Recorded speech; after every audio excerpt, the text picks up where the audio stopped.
Restoration, reconstruction, revenge, and justice. We'd be fooling ourselves if we think slavery is just this, event from the past, a memory to be reworked and cast in the sterilization of history books. Lincoln as legend, Django as vigilante, both portrayed as heroes of the greatest morality. Lincoln as champion, bringing freedom to the poor, contrasted with Django acting as his own savior. Who has agency and who is empowered?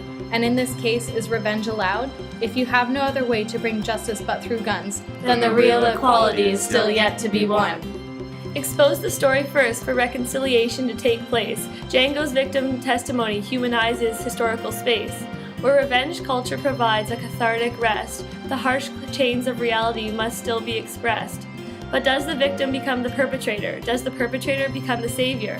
Like Hannah's conflict, ambiguous identities existed, and can we ever be objective to crimes committed?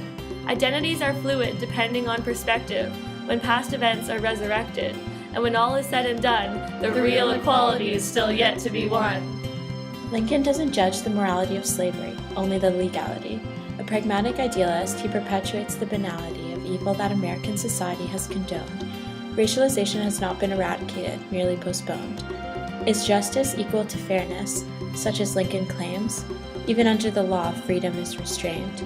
Even so, Lincoln's justice helps to rebuild some societal fabric from a nation's guilt, sewing collective memories into the political quilt.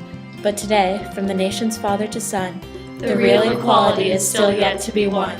Behind the veil of ignorance, black faces remain silenced. Stories race onwards while the 54th Regiment is frozen in violence.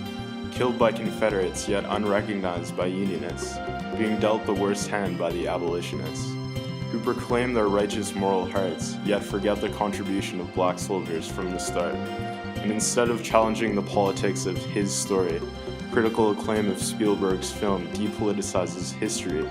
From slavery to present day, it's how the system is run, and the real equality is still yet to be won. So in this discourse, is revenge the way, or does Athena's judgment still rule the day? Does the shift from vengeance leave conflicts resolved, or does restorative justice ignore the players involved?